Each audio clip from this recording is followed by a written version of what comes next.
Okay, is this coming through? Yeah, excellent, right.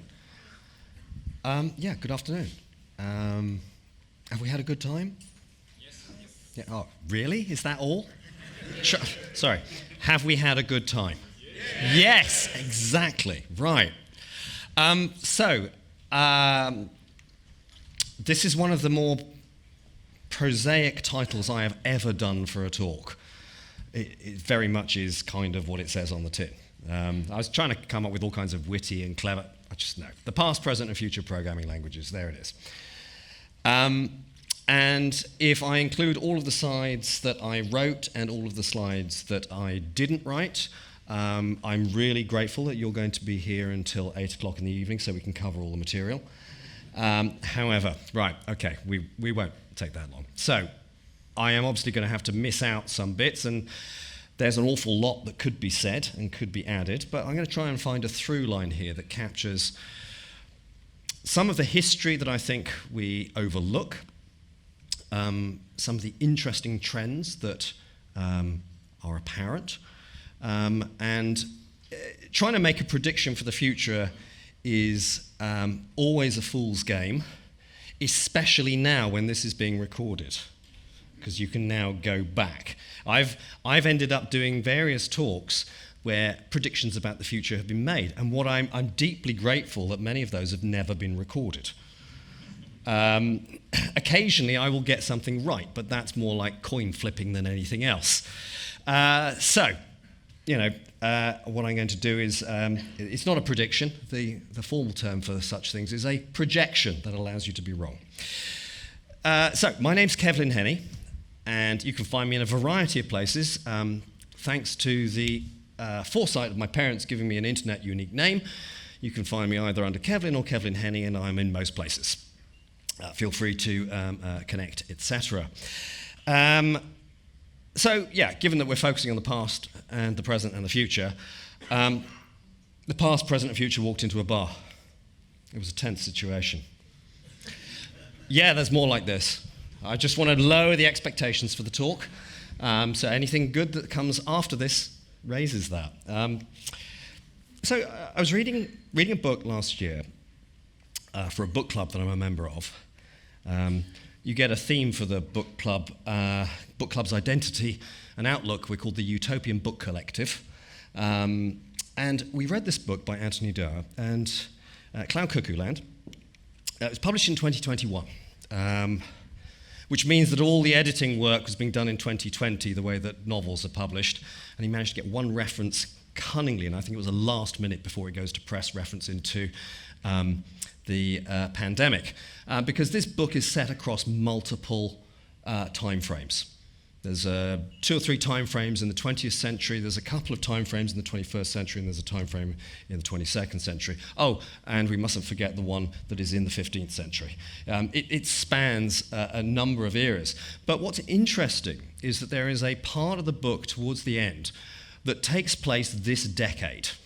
And obviously, if this book was published in 2021, how's he going to know what's going on in the late 2020s? Okay, we are now halfway through. And this particular scene happens in a prison, Idaho State Correctional Institution, and we are seeing it through the eyes of a particular character, Seymour. And what we discover at this point is that this character, he spends every hour he can inside the computer lab. He's learned Excel, AutoCAD, Java, C++, and Python, taking comfort in the clear logic of code, input and output, instruction and command. For those of you who can remember doing programming and still do programming outside of work, yeah, there's a lovely feeling to this. The stuff in work is not quite so comfortable. But what is interesting to me is this. Anthony Doerr is not a programmer. He doesn't work in software development. And he's managed to pick 3 languages that you go, yeah, that's pretty reasonable. The question is, he made this choice when he wrote this book. He would have written it around 2019, 2020. He would have been writing the manuscript. And we're making a prediction about 2030 here. So, how legitimate is this? So I'm going to jump through time, just as that book jumps through time. I'm going to go back to 1977. You'll see a date on that, it's 1978. That's when this was published. This was John Backus, who received the Turing Award for 1977. Does anybody know perhaps what John Backus is most famous for?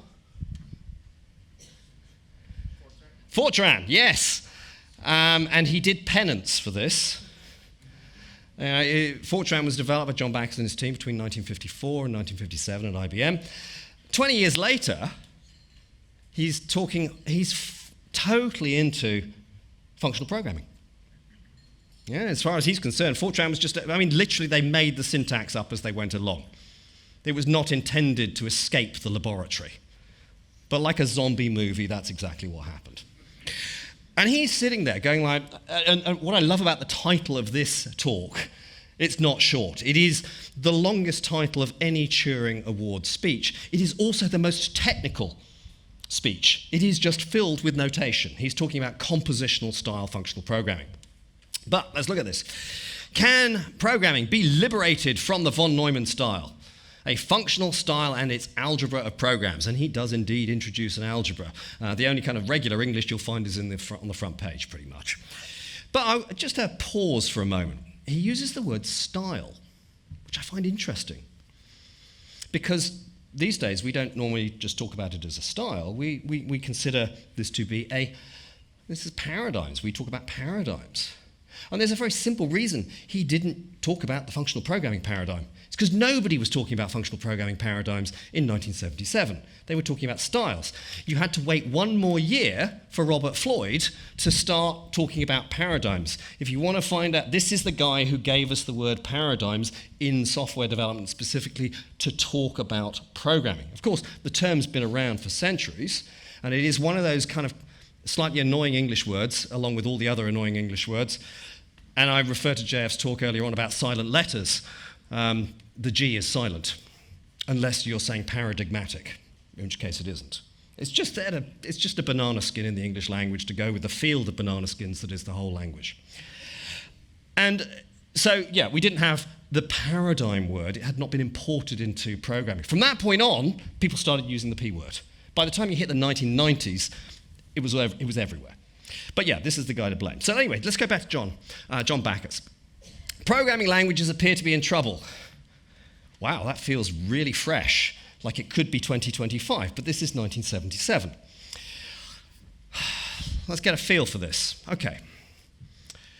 Java, C++, and Python, they were not around in 1977, but let's go and have a look at these languages. Here's a top 10. Okay. This is there's top 10 ranking, and there they are. In fact, they're in the top 5.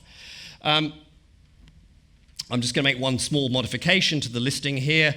Delphi/Object Pascal. It's very sweet that anybody thinks anybody is using Object Pascal that's not Delphi in any significant amount. That is a rounding error.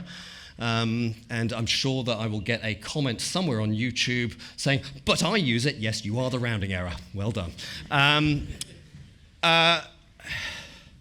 This is the TIOBE index. Probably this is updated every month and is the one that is most widely used and referred to. And we'll come back to that question in a moment. But that's the top 5, September this year. Let's go back to 2021. 2020, 2021, 2022, 2023, and here we are, 2024, and back to 2025. You may notice something about it. There is a certain consistency. Since 2020, and basically if you want the Python for it, this is pretty much it. I'm fairly sure that that's what's actually going on. We're just going through permutations of the same top 5. Now, if we look at the top 10, that's ranked by TIOBE, there's a thing that we always have to look at whenever you understand how rankings of any kind work. As human beings, we have a very simple view of how things are distributed in the world. We either think that things are always constant, or we think that things are linear, or we think that things fall into normal distributions, and we expect that. That's why it's called normal, because it's not abnormal, it's not weird. And even then, we're within about a standard deviation. If we see something at 2 standard deviations, we think, well, that's a bit weird. And we're constantly surprised by highly skewed distributions. So when somebody gives you a top 10, whether it is music, whether it is films, we always assume there's a linear thing going on. That is not what is going on. This is not a power law distribution, though they often are, but in this particular case, this is not. Okay, so this is, let's get a feel for this. We can see that Python in first position, it's basically equal to the next three. Okay, there's a high, the difference between position number 10 and position number 1 is an order of magnitude, and is not a straight line. To get a better feel for this, there are nearly 300 languages included in the TIOBE survey. There is a very long tail with lots of zeros in it. Okay, so the top 10 constitutes over 70%, over 2/3. The top 5 is just shy of 3/5. They're hugely weighted. Anthony Durr made the right call. Statistically, yeah. And actually, you could probably project this into 10 years in the future, and these will still be in the top 10. So let's go back and look at this. I want to look at it from a different perspective. The perspective I want to look at, let's just drop out. Let's just fade out those two languages. What have these languages all got in common? The ones that are in white.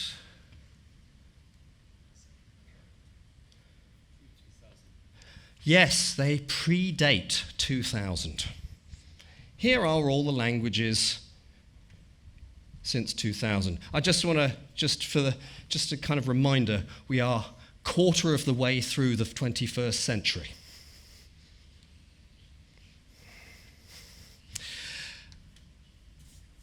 Let's expand this to the top 20. Let's do the same. And by the way, I'm just going to knock out assembly language. It's not a language. It's a kind of language. Yeah, it's like, oh, do you know the imperative programming language? Yeah, everybody can. Lots of people go yes, and then discover that they actually know different languages. It's a class of language. No. So here's all the ones since 2000, and here's all the others. By the way, you're noticing this magnificent effect. It's got this light compensation thing. I've seen this in projectors before. It's just like, oh, it's a bit dark. Well, let's turn everything down. It's like, no, just keep it at the same level. Anyway, so here's all the ones pre-2000.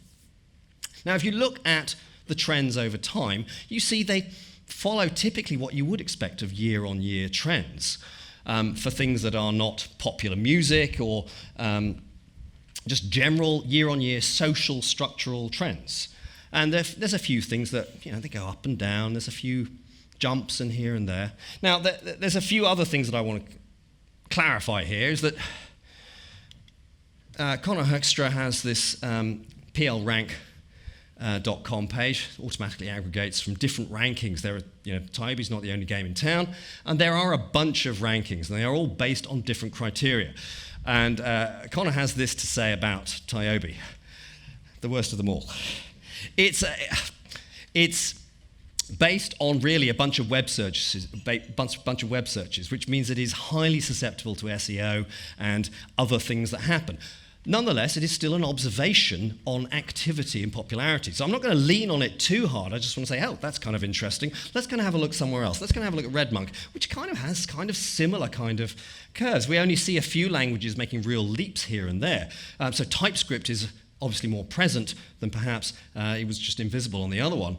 And there's a few other changes, but everything else is mostly flat lines, which kind of teaches us, with the wisdom of Jean-Luc Picard, that change always comes later than we think it should. We always think that these things happen sooner. And I think a wonderful example of that, is any fans of C++ modules? Yeah. I was expecting your hand to go up, but yeah, it's pretty much crickets. Yeah, it's pretty much crickets here. And so if you want to use a quote, I suggest this one. I went to Mikhail's talk yesterday, and I had not come across the Are We modules yet. Estimated, this polls 2,500 key C++ projects to see what their kind of uptake of modules is. Should be done by actually before Star Trek Next Generation, which is 24th century.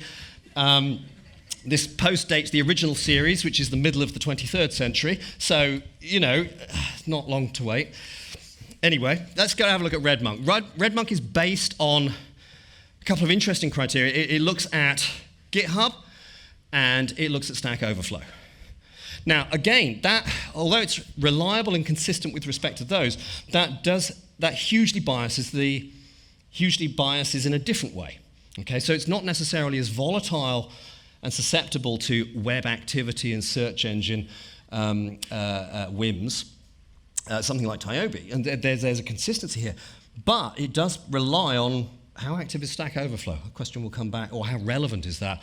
We'll come back to that in a moment.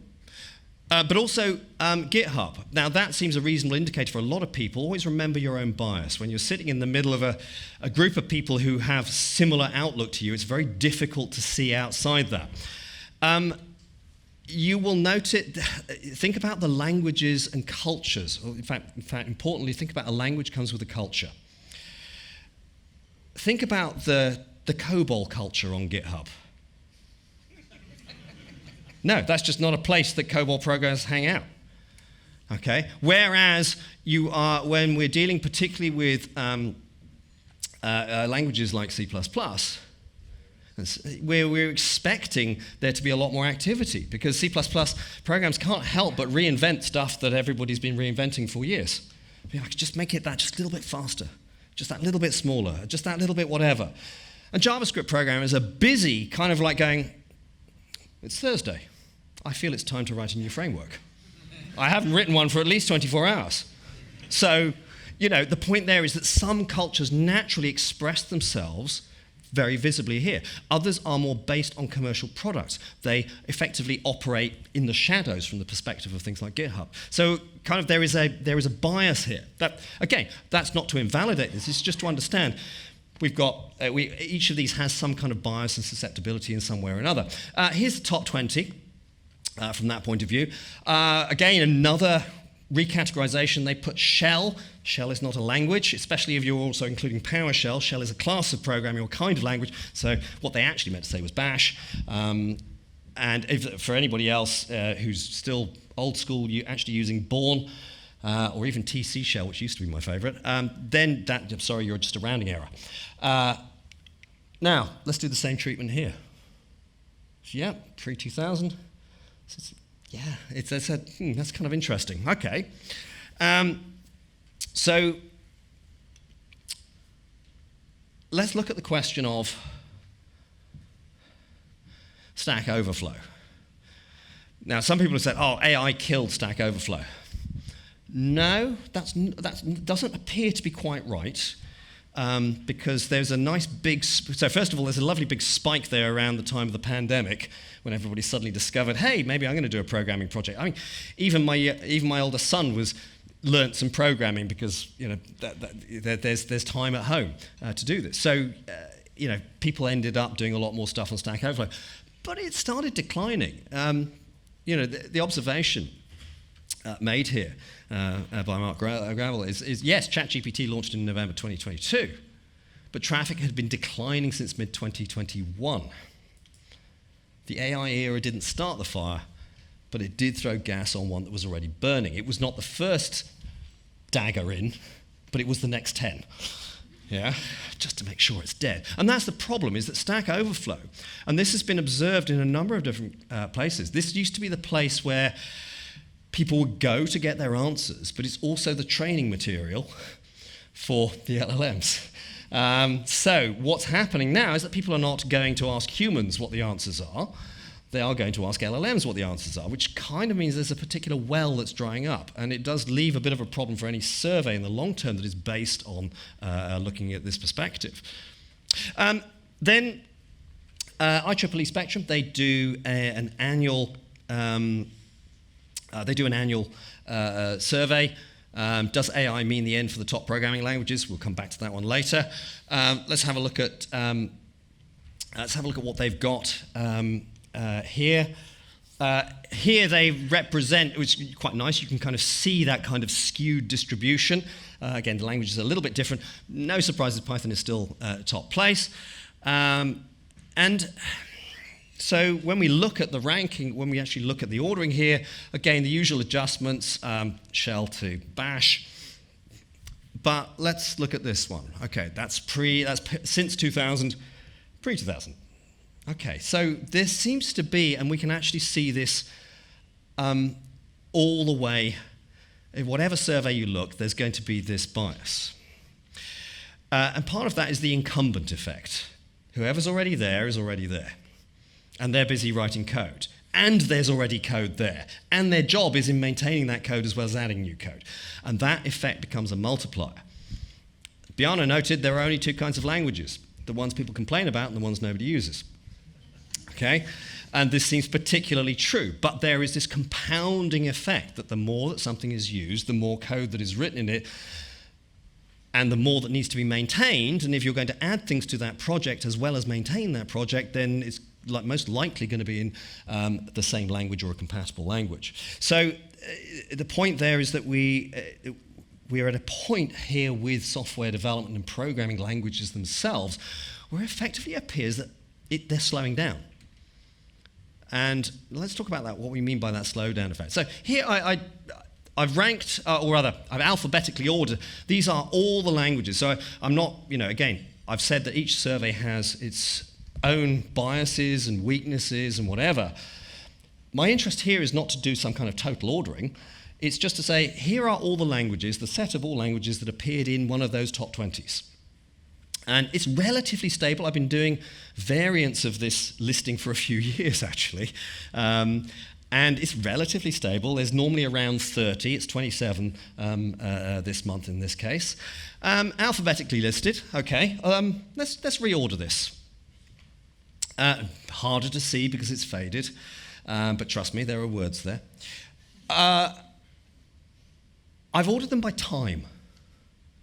When they were first created, released, whatever. Now, obviously, there's a little bit of judgment on my part as to that, because what we mean by release is sometimes quite different to what it used to be. But I'm definitely saying that it was not the moment that somebody dreamt it up. In other words, I had this idea. So, for example, I will come back to Lisp in a bit. Sometimes people say, Lisp was invented in the late 50s. It was on a whiteboard. Well, actually, probably a blackboard, actually, back then. It was a work of imagination in the 1950s. The first implementation was not completed till 1960. Okay, so I would not class Lisp as a 1950s language. But we don't need to worry about that because it's not here.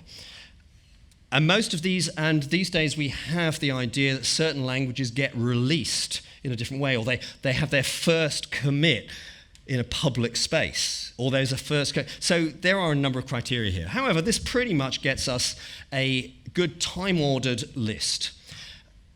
And if we do this by decade, this is kind of an interesting thing. 1950s, 1970s, 80s, 90s. Wait, what happened to the 60s? Oh man, we were tripping. We can't remember the 60s. Actually, the 60s were really interesting. I'm going to come back to that. It's the kind of Cambrian explosion of language ideas. But for a bit of fun, and I remember making this comment to somebody a while back, and I said, yeah, there's a real bump around the 1990s. It's like these languages are millennials. Oh, yeah, let's recategorize this in terms of Western generations. There's a huge millennial bump. Okay? Now, it also gives rise. So Gen Z, there's a lot of languages coming out of Gen Z. We'll look at that in a moment. But yeah, we've still got baby boomers kicking around. And Gen X is solid there. I speak as a Gen Xer, yeah. We're there, we're not moving. But what I find fascinating is that when we look at it from this, it gave me another insight. That many people who are entering the industry today, and even those who are not entering and have entered and been here for a while, are working in programming languages that are older than they are. When I first joined, when somebody first paid me to write code, I was actually working in Fortran. And that is the only time I have, I'm not going to say it's the only time I've ever used a language that's older than me, but it's the only time it's been part of my job. And I've been commercially paid to do that. Then I learnt C. You can kind of do the maths in your head. And then I learnt C, and from that point on, the languages have always been younger than me. But that is now incredibly unusual. If you are joining the industry, it is incredibly incredibly unlikely that you'll be using a language that is younger than you. And that trend looks set to continue. So let's go and have a look here and just see, yeah, that millennial bump is strong. These are all the languages that have appeared in any of the top 10s. Okay? There's 15 of them. So in other words, again, remember this kind of like skew. Okay? There's a massive bump right there. Now, what does this mean? It basically means that it doesn't mean that there's no change. Let's be very clear. I'm not saying it's static. This is frustrating. This talk and these slides are frustrating because I have to update them every month. Yeah? But there's only minor movement.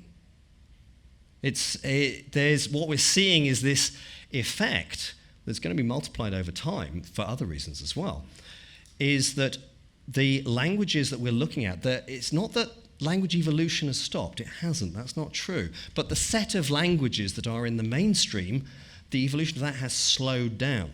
Java was released, Java version 1.0.2 was the first commercial release. It was released in March 1996. Within 5 years, that language was everywhere and was in the top 10 by any ranking.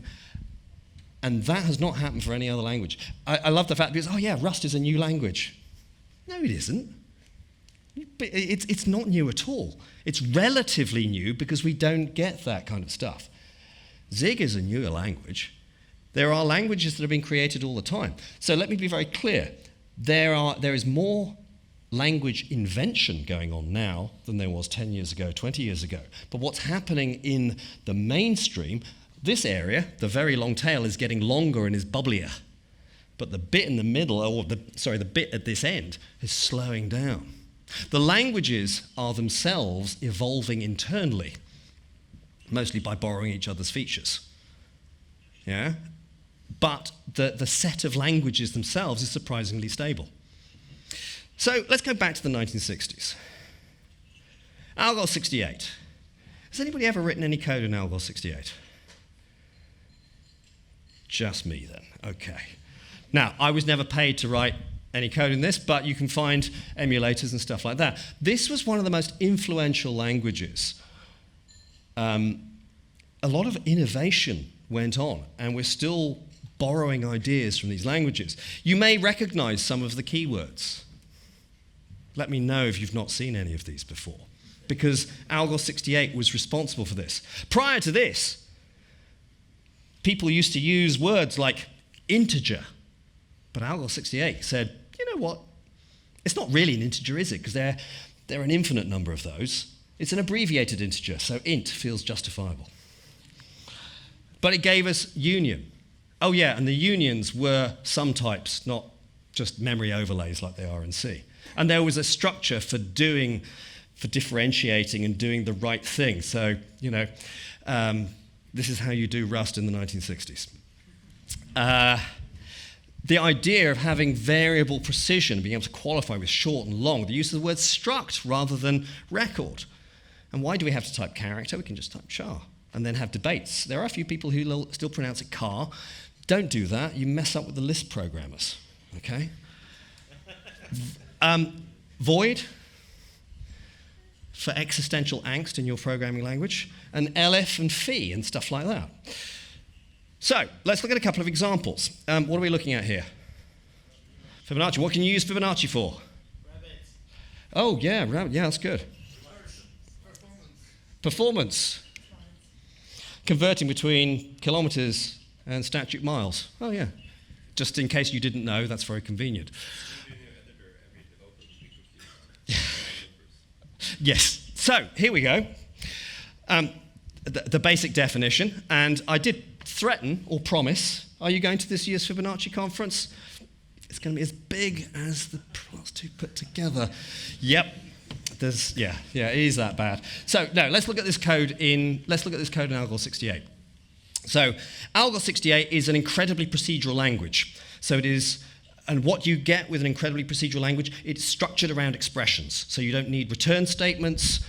Oh, that's not what people were expecting. And you can pass procedural objects around anonymously. Okay. What, you mean like Lambdas? Yeah, actually exactly like Lambdas. So, yeah. So ALGOL 68 at the time was criticized, and the first compilers and finals, it wasn't fully standardized till the early 70s. But it was highly influential in the way that it caused people to think about things and influenced languages that were created around then and, importantly, since. And it has a number of, at the time, it was considered to be incredibly complex. People criticized it for its complexity. If you put, I mean, I've got the language definition at home, if you put that against the current C standard, it's a slender volume. C is way more complex. JavaScript is way more complex. These are all more complex. Our tolerance for complexity has changed with time. ALGOL 68 is quite a trivial language by comparison. And normally when people think of languages around this era, they might think about, structured programming, and ALGOL 68 was kind of created in that era. And when people think about that, they normally think about the goto statement. So you may have come across this very famous piece by Edgar Dijkstra, A Case Against the Goto Statement. No, you're going like that's not, no, I don't know that one. It was published in 1968 in Communications of the ACM, and it was actually published as Goto Statement Considered Harmful. The person so Dijkstra had a much less provocative title. This is 1960s clickbait, okay? The person who came up with that was Nicholas Wirth, who was the editor at the time. And he's going like, no, let's really kind of like stoke the fires. Nicholas Wirth, inventor of the Pascal language, Modular 2, Oberon, and a number of other things. Also in 1976, authored the book Algorithms plus Data Structures equals Programs. So a nod there to Connor and Bryce's podcast of the same name, and very much quintessentially the kind of structured programming era. Now, Ulla Johan Dahl, Edgar Dijkstra, and Tony Hoare published this book in 1972. It was actually a collection of kind of like 3 very large essays about structured programming, and it included ideas like your data structures, not simply your control flow, and some wild idea that they'd invented here in Norway called object orientation. Well, it wasn't called object orientation at the time, but it was basically that, because that is structure. People often think of structured programming as only being about control flow. It's like, no, they actually went further, but people obviously didn't read the other pages. That's too difficult. And importantly, they were all working in Fortran at the time. And it turns out that you cannot apply any of the ideas about data structuring or classes and data abstraction or anything like that, because your language simply has the idea that the world is made of integers and real numbers, which aren't real. Okay, so let's go back further. This is 1948, Plan Calcul. Konrad Zuse had invented this notation for programming.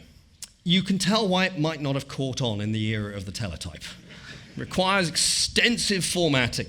However, some people, this was nonetheless influential in certain circles, because it captured an elegance of structure and a reasoned approach to thinking about code that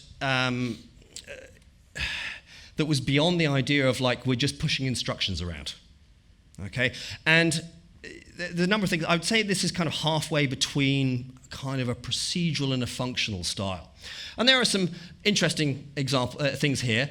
So first of all, the function that we're looking at, Ordnung, it's a sorting function. It's actually bubble sort. I dug through the code a few years ago. It's a variant of bubble sort. It's the 1940s. We can forgive them for that. Quicksort was not invented for another 11 years. Merge sort had only just been invented. So this was state of the art. We've got things like these brackets are blocks.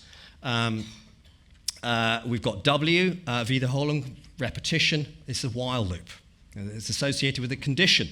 And conditions, we have effectively a guard statement. Interestingly, there's no else. You have to do it as a not. We'll come back to else in a moment. And then this slightly bizarre thing, in the midst of all of this structure and German, we find a French word. Fin. End. We're going to stop here. Break. Now, this kind of thinking and this style was influential. So when we hit the 1950s, we see this. This is people didn't learn to indent their code for well over another decade, or didn't first do that. This is Heinz Ruetishauser at ETH. Comes up with a new construct the für statement. Yes, for comes from German. Okay, that's where it comes from. Okay, what's the other main looping construct that everybody's familiar with? We've got the for, we've got the until, correct. Yeah, it almost was until. In the late 50s, some of the proposals that went in to make up ALGOL 58 actually used until as the construct. Now, we do see until pops up in a bunch of languages, BCPL, Ruby, Perl. It does pop up, but normally it's in addition to the while. But yeah, we ended up with while, positively phrased rather than negatively phrased. And so, you know, in kind of C, C++, and other curly bracket languages, we have it looking like that. The original form in ALGOL 60 looked like this: while something do. There was a Fortran version, do while, but this was not added to Fortran until 1990. Although I've had some people tell me, it's like, no, Kevlin, I used Fortran 77 and it had this. That's an extension of Fortran. If you were doing it in Fortran 77, this is how you did it. Yeah, awesome. Yeah, that's why I don't like that language, regardless of its history. But let me just pick on something here. So I mentioned that comment about the if and that there isn't an else. And there's an interesting thing here, because this is from a talk by Erica Fisher. And she's talking about the history of else. I'm here to talk about what seems like an absurd idea, that if then else had to be invented. Now, what is interesting is that the word else is clearly an English word. But that's not how we speak in English. You don't say, you know, this morning, I'm going to, you know, I did this. If I get up early, I will have an early breakfast, else I will go for a walk. We don't say that. We say, otherwise I will go for a walk, or else I will go for a walk. But else on its own, we don't use that in English. So although it is an English word, that's not how it's spoken. Well, that's because it wasn't coined by anybody who's a native English speaker. The first inklings of this come from this. This is leading up to what became ALGOL, initially ALGOL 58. So we see a familiar name there, Heinz Russishauser, Fritz Bauer, Hermann Botenbruch, and Klaus Samuelson. We'll come back to Klaus in a minute. And this document was translated. In fact, there's a note on it that says this is hastily translated from German. And it is where we see the first occurrence of anything that might be an else, but it's not as a programming language construct. I don't know if this was Anders or something else, but it was just there as an alternative. But it's just sort of describing something. But then we're leading up to ALGOL 60. And we see Alan Perlis, who's the first recipient of the Turing Award, and Klaus Samuelson. And we see a prototypical form just beginning to make its way in there. If, either, or if. In other words, the way that you would have a single branch if, but if you wanted to have your else and else if, you would go if either condition, or if other condition, or if. So sometimes people try and get very puritanical about, you know, if and else should always be at the same level, and if you have another else if, it shouldn't be at the same level. That's nonsense. The original one was to have a cascading if, else, if structure. It just wasn't spelt like that. But then finally, when we hit ALGOL 60, there's a bunch of names. Adrian van Wijngaarden, I didn't mention ALGOL 68, I covered the ALGOL 68 book. A bunch of other familiar names, including another interesting one. We've got John Backus, we've seen before, and John McCarthy, who was the inventor of Lisp. And finally, the else was invented. And it's great. So that's all you need for programming. Yeah, no, we need functions, or procedures, or subroutines, whatever we want to call them. The only people that call them subroutines are Fortran programmers, basic programmers, and Star Trek. Star Trek is this beautiful time capsule.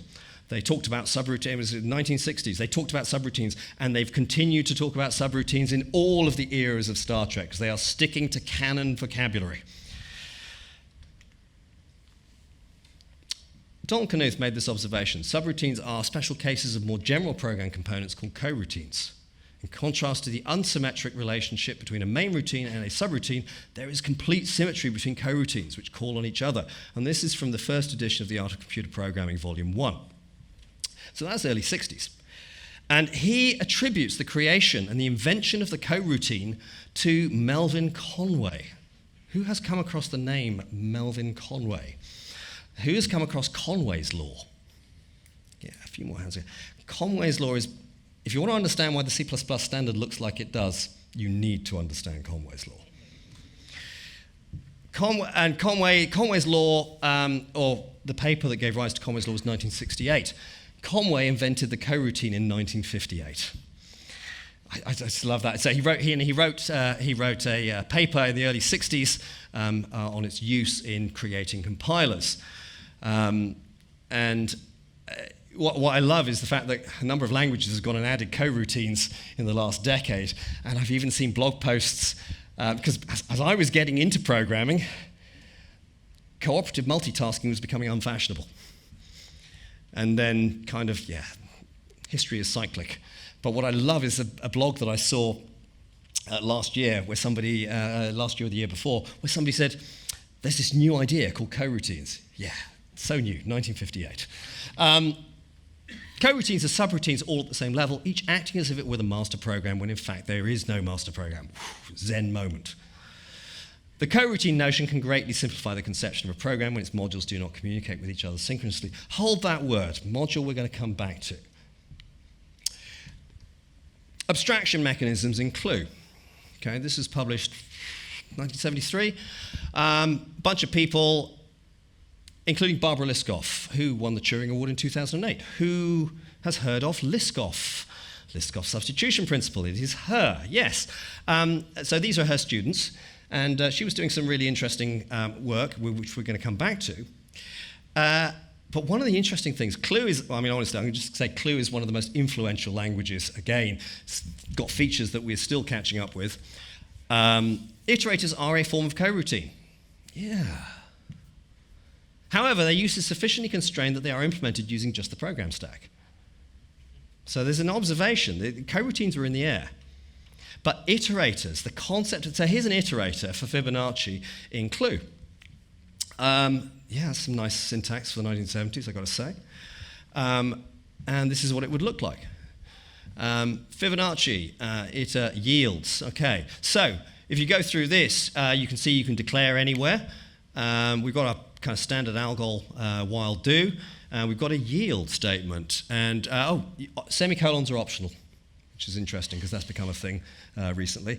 That's what it looks like in, it's a very elegant syntax. So that's what it looks like in Clue, that's what it looks like in Python, and that's what it looks like in C#. When C# 2 added these back in 2005, for a moment I thought, oh my goodness, they've gone and added coroutines. And they kind of said, no, they're sufficiently close that we don't need to do this, we'll just do a little state machine. Oh, so close. And then C++ took its own sweet time, and as of C++ 23, we can write this. C++ following its usual course of action, which I've characterized in this kind of IKEA-like thing. It's just like, you got to put it together yourself. C++ 20 is just like, here are coroutines. Oh, is there any useful library support? Absolutely none whatsoever. You'll have to wait another 3 years for that. C++ 23. Have we integrated coroutines in a meaningful fashion with the rest of the standard library and other things and really built on? Oh, no, you probably have to wait to the 2030s for that, or when modules get finally done. But nonetheless, it does give us a certain convenience. But again, this is this beautiful cyclic aspect to history. Design and Evolution of C++, which bewilderingly was published 30 years ago. So basically, it has been far longer since from now to when this book was published than from when C++ was, from that book to when C++ was actually, first C++. And Bjarne makes the observation, the first real code to be written in C with classes, as it was called, was the task library, which provides similar-like concurrency for simulation. Now, Bjarne had at university, through various universities, Bjarne learnt ALGOL 68, Simula, and these influenced a number of his decisions. But there was kind of a belief back in the day. Christian Nygaard and Uli Johan Dahl, when they created Simula 67, the language to introduce the concept of the class, for them and for many people, the idea of object orientation was, it was built on a number of pillars: encapsulation, inheritance, polymorphism, and concurrency. But people like rules of three, and concurrency looks a bit difficult, so that kind of got wiped away. And so therefore there was never a standard version of the task library. And as I say, everybody was trying to get out of cooperative multitasking in the 80s and late 80s and early 90s. And so therefore there was no impetus for that. But Simula before 67, Simula 1 in 1965, had this idea. A process was a bundle of data attributes, we'll come back to processes, associated with a single action known as the operating rule, basically the life cycle. They were basically coroutines. And that was a really important idea if you were running simulations, because otherwise you keep having to handcraft state machines all over the place. And it's just like, it's a lot easier like that. So let's pick up on another theme. Let's go back to this book. Remember I said that objects actually were included in this. There was this observation that one of the most powerful mechanisms for program structuring is the block and procedure concept. The block concept, curly brackets, begin, end, however you want to structure it, is one of the key things, ALGOL 60. So hopefully you're not too hungry, but I still believe the ice cream machine is still working. This is basically an ALGOL version of a stack of pancakes. And we can write our own procedures: push and pop, is empty, is it full, and so on. And we've got an array of pancakes with a capacity, and we've got references. The insight is that if you have this data that is local, and we're all familiar with stack lifetimes, the idea is you hit the closing curly bracket, that data is gone. But what if it didn't? What if you took that data and said, here is a thing, and I'm going to give it to you. It has state, and because it's a fully block-structured language, you can put functions inside that block. Okay, something you can't do in many languages now. But the idea is, I'm going to give you a thing, and it's got state and behavior. That feels like a class, and you'd be correct. This is the whole idea. They just took a block and said, instead of having the stack lifetime, let's make it longer. It's just like, yeah, so now I've got a pointer to this. Now, here's an interesting thing. The thing that Simula did not give you was the thing that often people associate with encapsulation. What Simula gave you was, you can have data and you can have function. And that was called encapsulation because they were together in a capsule. Our intuitive understanding of a capsule is that it has a boundary. That did not come along. There's a whole part of this talk I'm not covering to do with small talk, but Simula 86 added the hidden keyword for data hiding. So actually it was kind of interesting. C++ officially had data protection before it's one of its parents in that sense. The data abstraction thing is kind of ubiquitous now in software. This is a paper from David Mercer and Alex Stepanov. The origin of generic programming, 1987.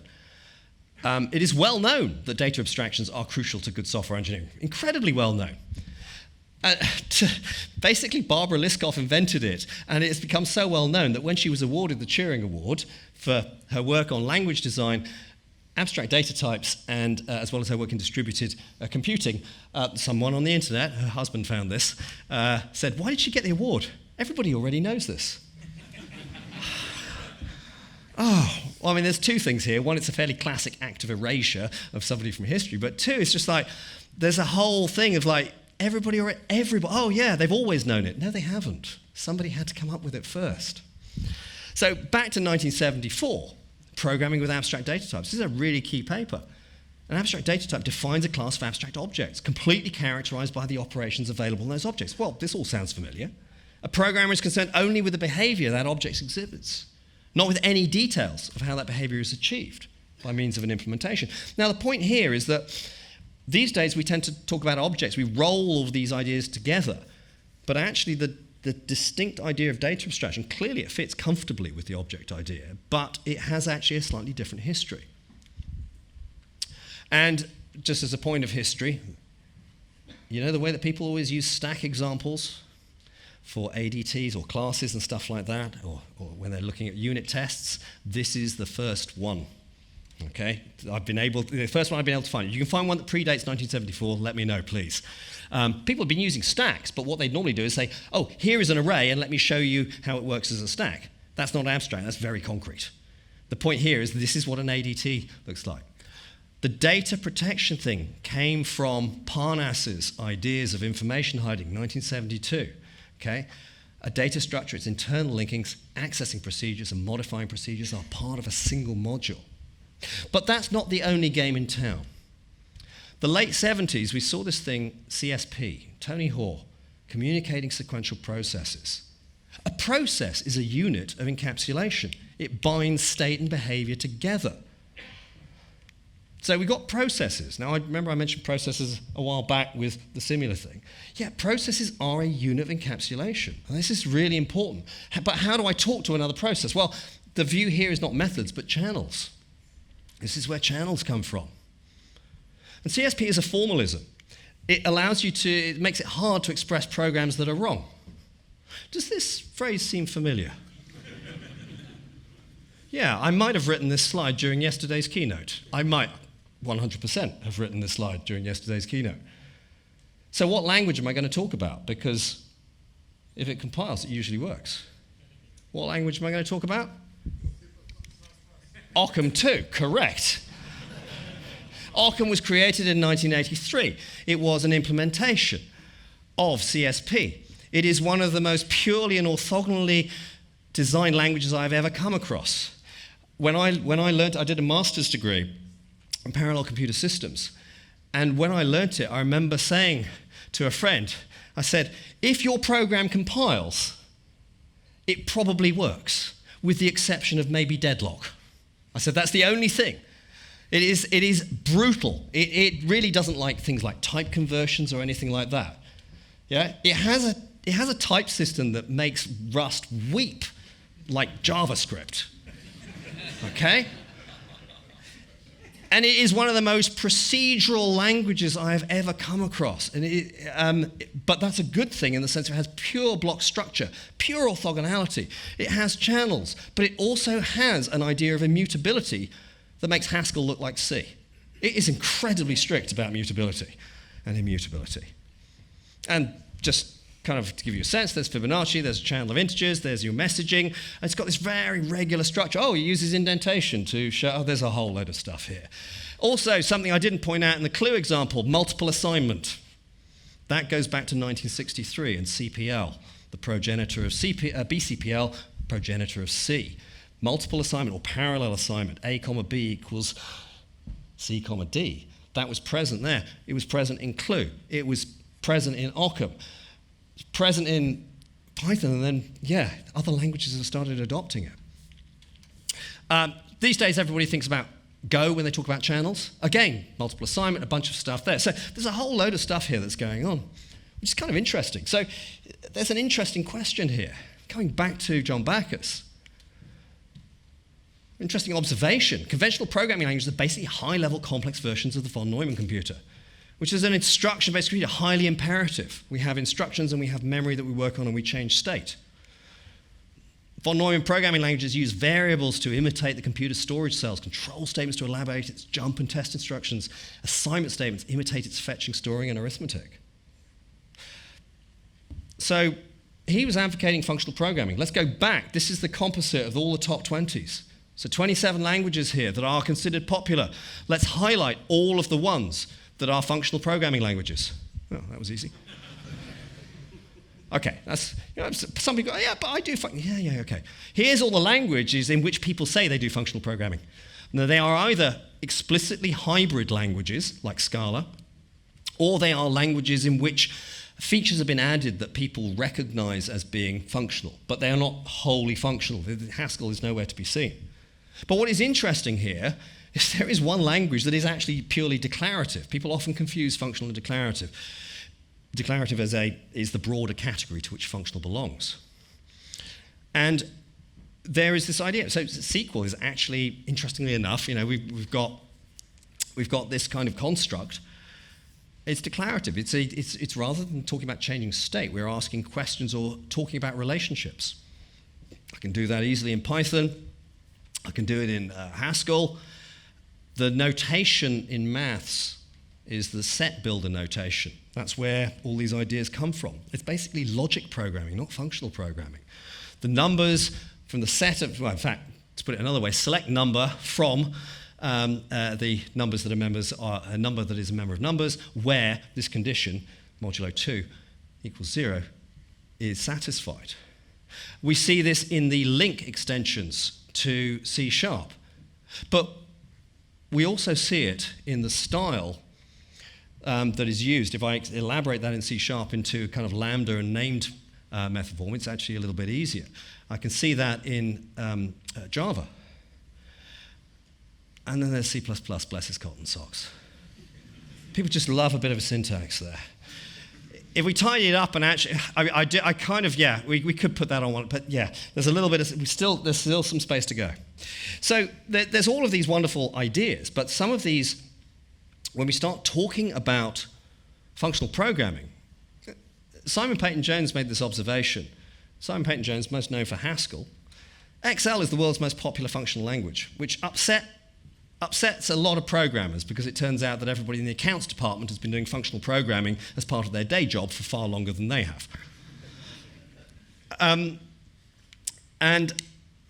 I made this comment a few years ago when I did a talk on lambda calculus, and I included that quote. And I basically kind of like, please don't put lambdas into Excel, really. Most Excel spreadsheets have bugs in them anyway, and they are incomprehensible and difficult to work with. And when did I make this quote? March 2020. What happened in 2020? Something big, something big. So obviously, everybody in 2020 starts working on their pet projects, including the people at Microsoft. December 2020, they announced, we've announced Lambda. We're going to allow people to write lambdas in Excel, and now they've spread from Excel into Google Spreadsheets, so now you genuinely can do all the lambda stuff everywhere. So, yeah, and what I love about lambdas is this is one of those things, we go, oh yeah, they're kind of new. The most influential paper on this is Alonzo Church's 1936 paper, so this is before wars had numbers. He actually used it less successfully in 1932. So we're almost at 100 years. I feel we should have a conference in 2032 to celebrate the Lambda. And that will be the ultimate. Observation from the late William Cook. Lambda calculus was the first object-oriented language. He talks about data abstraction and closure. It turns out that we've been quite slow at this. So I'm going to, with apologies to XKCD, if you haven't seen this purity thing, this is quite fun. You know, if you're sociologists, psychologists are just like looking at that. Sociologists just apply psychology. Biologists, psychologists apply biology. You get to the physicists who go, which is just applied physics. It's nice to be on top. And then you've got the mathematicians over here. Hey, I didn't see you guys all the way over there. If you've got a maths degree, you can feel smug about this, but only for a few seconds. You can't let mathematicians get too smug. They just make stuff up. Yeah, mathematics is the ultimate language of the universe. No, it isn't. The universe has no idea what maths is. It's just stuff humans make up. Whenever people say, oh my goodness, it's amazing all this maths works to describe the universe. Honestly, if you made up that much stuff, yes, eventually some of it would stick. Yes, my first degree is in physics, but it's always good to, reflect your biases. So, languages arranged by when they included lambdas. Yeah, Java, a little bit slow there. C++, feeling a little bit smug. C#, quite a few years before. JavaScript, back in the 1990s, or the 1900s, sorry. Smalltalk, the original object-oriented language, sitting there going like, Smalltalk 80, yep, nice to be on top. But Lisp got there first. It was even called Lambda. So this was published in the early 60s, Lisp 1.5 Programmer's Manual. There's a lot to be said about Lisp. I'm not going to say it, but the Fibonacci in the original kind of Lisp, you had a kind of chained condition. It was only in later versions of Lisp that you actually had an if with an else form, but the original version was a multi-way condition, which is kind of interesting. Interesting enough, that is also the form used in Occam, but less about that. So, from what domain do we associate Lisp? Originally, Lisp was associated very strongly with a particular part of computer science? AI, yeah. So, machine learning. Algorithm walks into a bar. Bartender asks, what will you have? Algorithm says, what's everyone else having?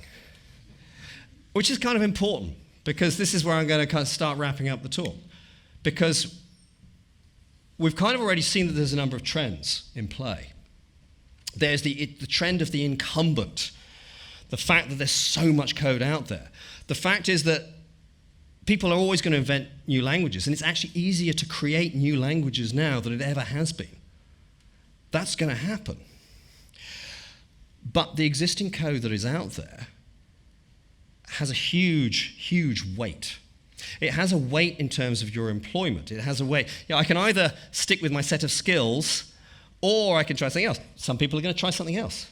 But if you wanted to have a little more certainty, you'd probably choose a language that was better known. And you would rather that people added to the language than you had to go and you do a different language. The idea there is that this becomes this feedback loop. But now we start looking at the training data. We start looking at the fact that all the stuff that's out there is what is supplying the LLMs with their knowledge. And it's hugely biased towards stuff that already exists in vast quantities. There is a huge, in other words, the deceleration of change is being amplified. It's not that there is no change. I'm not saying it's static, but I am saying that change is slowing down. But we need to be very careful with our understanding about the relationship, because there's a number of things. Well, the first thing, we always need to remind ourselves about AI. Yeah, it's not very good with numbers. This is something I did a couple of weeks ago because I saw somebody mention this prompt on social media. Was 2010 15 years ago? No, 2010 was 16 years ago. And then the logic, since today's date is September 2nd, 2025, the year 2010 was 15 years ago. I was like, what? Anyway, I just thought, for a little bit of fun, an hour later, I posed the same question. No, 2010 was 14 years ago. I mean, this is Trump-like in its inconsistency and denial of reality. Which leads us to the important question, can language models replace compilers? This is by my friend Mike Lukides on the O'Reilly radar. The short answer is don't get your hopes up. Because I see a lot of people say, oh, we get high levels of abstraction. We need to have a discussion about what you mean by high levels of abstraction, but also there is a difference in the nature of these things. And that's the bit that sometimes people are missing. People draw these little lines, go, oh, higher and higher. That's not how it works. It's never worked like that. I was presented with those diagrams at the end of the 1980s, and they are still not true. It turns out that when it comes to language features and so on, we are drawing from a standard set of ideas. Pretty much every innovation in every programming language that you are looking at now is not an innovation across all programming languages. It's just borrowing from somewhere else and maybe improving it. It's a different blend. You're doing something different with the ingredients, but you're not getting new ingredients. So there is a point here about the basic idea, and there's a very simple one. Code is a repository of determinism. That's its value. It's a formal notation. It's not necessarily perfect, but it has consistency, comprehensibility, and a level of correctness that is inherent to its design. And that's actually quite important. If you have got millions and millions of lines of code that your business depends on, you need to have a level of certainty that what you're going to get is many, many nines, the same as what you got last time. A bit close is not good enough. If you got something that is 90, if tomorrow the code is interpreted 99% the way it was today, that's wildly wrong. That's not even close to being useful. And we know this is a feature of LLMs. They do not have consistency. That is actually a feature of the structure. It's also, by the way, a feature of the industry. I'll come back to that in a moment as we wrap up. By design, LLMs do not have this and are therefore unsuitable as a direct replacement. Let me be very clear.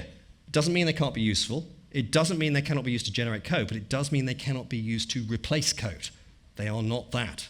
There's a very important distinction here. And the point about the industry is important because the lack of consistency is a huge problem and is guaranteed by the industry. Because if you look at all the companies, they are telling us that basically the next version will not be the same as the previous version. They are telling you they are going to generate different code. If you are using LLMs for coding, You cannot expect that you get the same thing.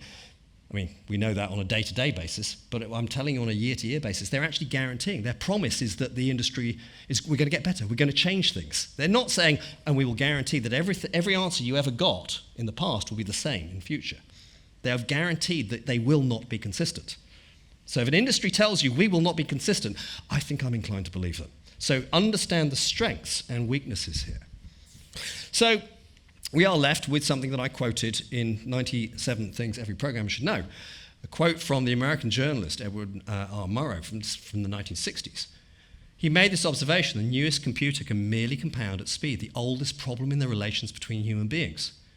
In the end, the communicator will be confronted with the old problem of what to say and how to say it. So if we tie this back to an observation from Richard Feynman, he said we could, of course, use any notation we want. Do not laugh at notations. In theory, with AI, we don't have to worry about programming languages anymore. I can produce anything that I want and run it through some tests. And it's actually quite good at doing some of this stuff.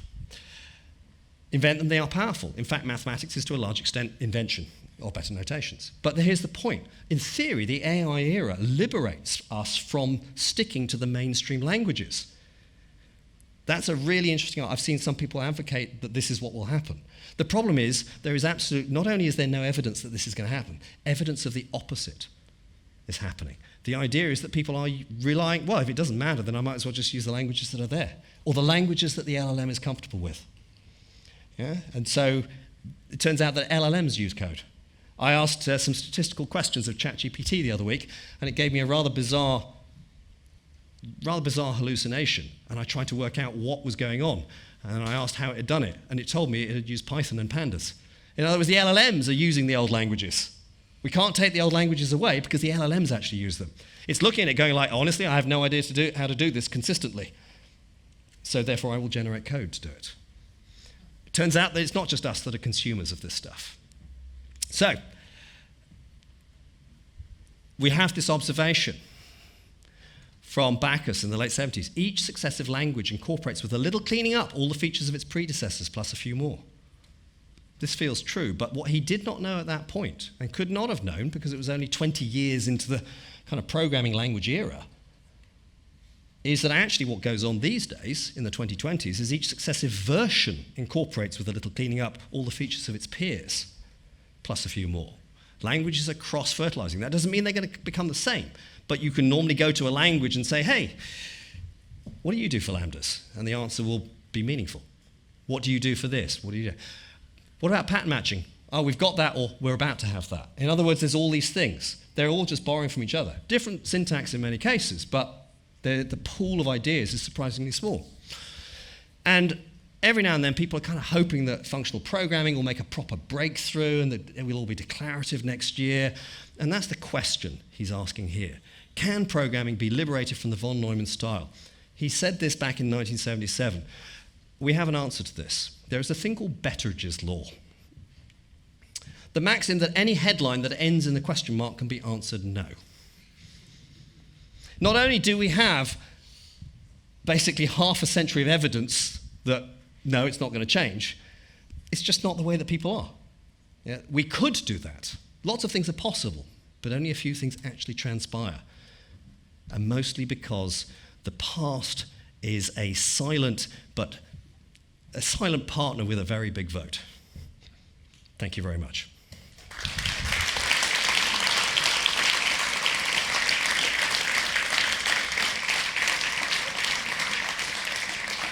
Yeah, sorry for overrunning 10 minutes, but, I'm a physicist, so, it's about right.